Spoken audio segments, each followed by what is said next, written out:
बहुत ज्यादा डरे होते हैं कि भाई किस तरीके से पढ़ना है। तो आपका जो भी एग्जाम होता है, जैसे हम यहाँ पे बात करें बेटा जी सीयूईटी के एग्जाम, एनसीईआरटी में क्या होता है कि आपको लगेगा यहाँ से क्वेश्चन नहीं बन रहा है, लेकिन वहीं से एक्चुअल में क्वेश्चन बन रहा होता है कि सीयूईटी में आपके अगर हम बात करें क्लास 12 का ही सिलेबस है, तो बेटा बोर्ड वाले क्वेश्चन करके जाओ।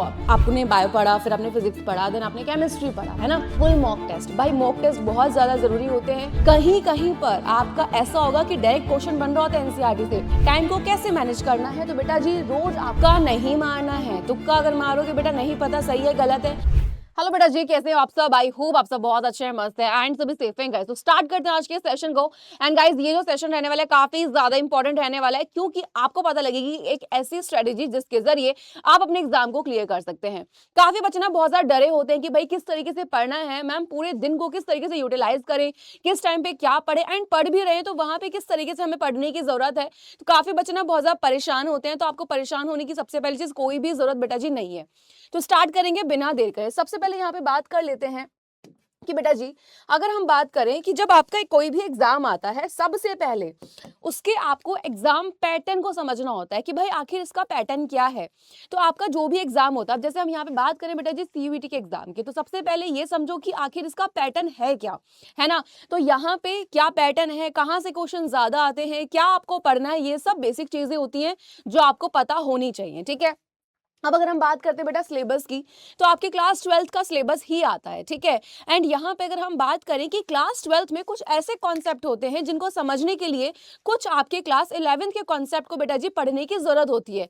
सारे 11 के कॉन्सेप्ट नहीं आएंगे, ये चीज याद रखना। सिलेबस जो है यानी कि क्लास 12 का ही सिलेबस है सिर्फ, लेकिन मैंने क्या बोला कि कुछ ऐसे टॉपिक होते हैं जिनको पढ़ने के लिए, जिनको समझने के लिए आपको कुछ 11 के जो कॉन्सेप्ट होते हैं वो आपको दिमाग में बैठाने होते हैं, वो समझने होते हैं कि भाई अगर ये टॉपिक समझ नहीं आएगा तो बाकी भी नहीं आएंगे, ऐसा हो जाता है, ठीक है। तो यहाँ पे सारे टॉपिक आपको 11th के नहीं पढ़ने हैं। अब अगर हम आगे की बात कर लेते हैं बेटा जी, तो यहाँ पे आपका जो पेपर होता है वहां पे आपके एमसीक्यू ही आते हैं, ठीक है। अब अगर हम बात करते हैं एमसीक्यू क्या है, ये सबको पता है कि भाई 4 ऑप्शन दिए होते हैं एंड एक करेक्ट करना होता है, तो यहाँ पे आप ध्यान रखेंगे। एंड अगर हम बात करें क्या यहाँ पे आपको सिर्फ एनसीईआरटी पढ़नी है, देखो एनसीईआरटी लेवल ही होगा, लेकिन मैं आपको यही सजेस्ट करूंगी, देखो एनसीईआरटी तो बहुत बढ़िया तरीके से पढ़नी है, वो तो आपको छोड़नी ही नहीं है। अगर आप चाहते हो कि आपका सिलेक्शन हो जाए तो एनसीईआरटी को बढ़िया तरीके से पढ़ो, सारे टॉपिक को बढ़िया तरीके से क्लियर करो। लेकिन उसके अलावा यहाँ पे अगर आप कोई बुक पढ़ना चाहते हो तो आप वो भी पढ़ सकते हो। अगर आपको लग रहा है कि कोई टॉपिक क्लियर नहीं हो रहा, आपको कहीं और से पढ़ना है, समझना है, तो उसके लिए आप अपने कुछ ऐसी बुक्स होती है जिनके जरिए आप पढ़ सकते हो, वो मैं आपको बता दूंगी, ठीक है। अब यहाँ पे बात करते हैं, भाई सीधी सी बात है, नेगेटिव मार्किंग है तो आपका यानी कि जो भी आपको आंसर देना होगा बहुत ही सोच समझ के देना होगा, क्योंकि अगर आपने एक तो सही कर दिया, गलत कर दिया, नेगेटिव मार्किंग है, मार्क्स कट हो सकते हैं। और आपको पता है कि सिलेक्शन यानी कि आपका अगर हम बात करें रिजल्ट, ऐसा होता है कभी कभी एक नंबर से आप पास भी हो जाते हो, एक नंबर से रह जाते हो, तो आपको इन गलतियों से बचना है। क्लियर है बेटा जी यहाँ पे? तो बहुत ही सोच समझ के आपको क्या देना है बेटा जी, आंसर देना है। अब बात करते हैं विषयवार रणनीति की, यानी कि बेटा जी आपको पता है कि हर सब्जेक्ट में कुछ ऐसे आपके टॉपिक होते हैं। साइंस की बात करूं, जैसे फिजिक्स की बात करें, कुछ अपने इंपॉर्टेंट चैप्टर होंगे, कुछ उसके भी टॉपिक इंपॉर्टेंट होंगे।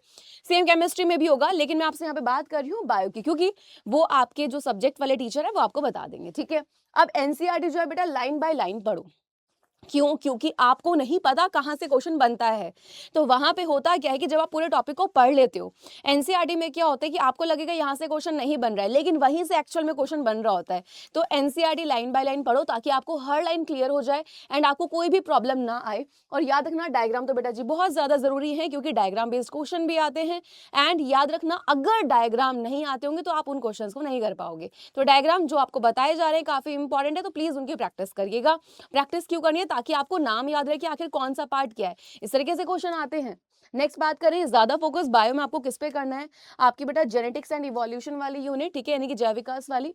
इसके अलावा अगर हम बात कर लेते हैं बायोटेक्नोलॉजी वाली एंड आपका रिप्रोडक्शन वाली यूनिट, ये 3 मोस्ट इंपॉर्टेंट है। तो इनको गलती से तो आपको बिल्कुल छोड़ के नहीं जाना है, इनके किसी भी चैप्टर को छोड़ के नहीं जाना है। अब याद रखना कि बायोलॉजी में सीधे एनसीईआरटी से सवाल आते हैं, यानी कि कहीं कहीं पर आपका ऐसा होगा कि डायरेक्ट क्वेश्चन बन रहा होता है एनसीईआरटी से, ऐसा हर चैप्टर में है, तो उस बात का ध्यान रखेंगे।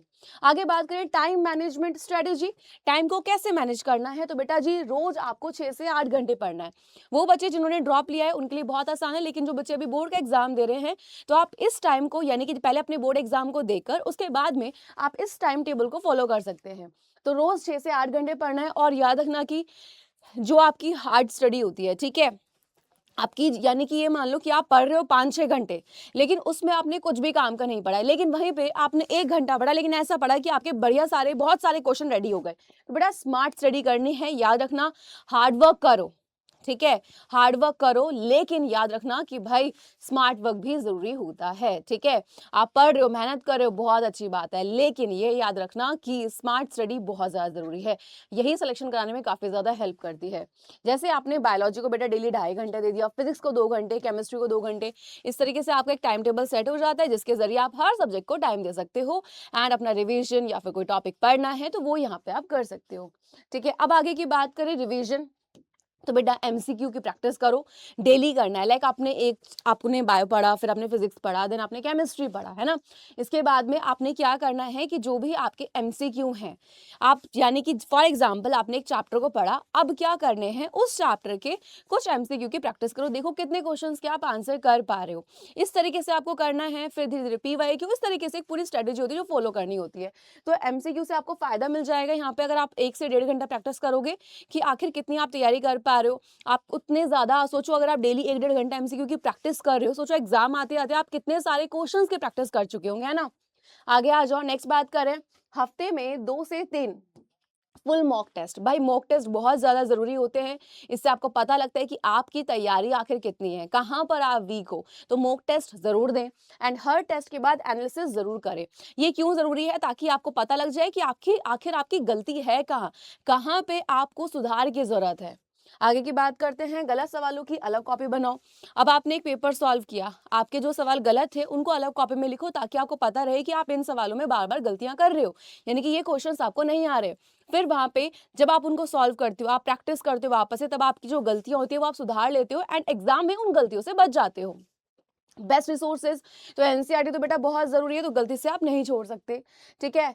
प्रीवियस ईयर क्वेश्चंस कीजिए, सीयूईटी के करके जाइए, यानी कि जो इंपॉर्टेंट है, जो प्रीवियस ईयर आ चुके हैं, प्लस बोर्ड के भी करके जाइए। बिकॉज सीयूईटी का जो पैटर्न है, मैं बता दूं कि सीयूईटी में आपके, अगर हम बात करें क्लास 12 का ही सिलेबस है, तो बेटा बोर्ड वाले क्वेश्चन करके जाओ, आप मिल जाते हैं, ऐसा नहीं है कि वहां से नहीं आएंगे, वहां से भी आ जाते हैं। तो भाई आपको क्या करना है, जो बोर्ड के प्रीवियस ईयर क्वेश्चन है वो भी करके जाने हैं, प्लस जो सीयूईटी में पूछे जा चुके हैं वो भी आपको करके जाने हैं, जो कि बहुत ज्यादा जरूरी है। आपको पता लग जाता है कि आखिर एग्जाम का लेवल क्या है, किस तरीके से यहाँ पे क्वेश्चंस आपको करने हैं, ठीक है? आगे आ जाइए, ऑनलाइन एमसीक्यू प्रैक्टिस ये कीजिए, ठीक है, एनटीए पैटर्न पे। तो बेटा जी अगर आप ऑनलाइन एमसीक्यू प्रैक्टिस करते हो, एक टाइम आपको मिल जाता है वहाँ पे, जिसके जरिए क्या होता है आपको पता लग जाएगा भाई क्या इतने टाइम में आप पूरे पेपर को सॉल्व कर पा रहे हो या नहीं कर पा रहे हो, जो कि बहुत ज्यादा जरूरी है।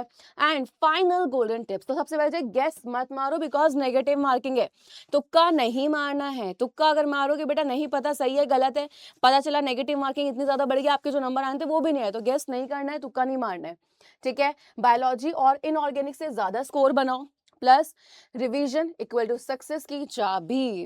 बेटा जितना ज्यादा रिवीजन उतना ज्यादा आपके चांसेस बढ़ जाते हैं एग्जाम में, यानी कि आपके क्लियर करने के। तो प्लीज रिवीजन बार बार करो।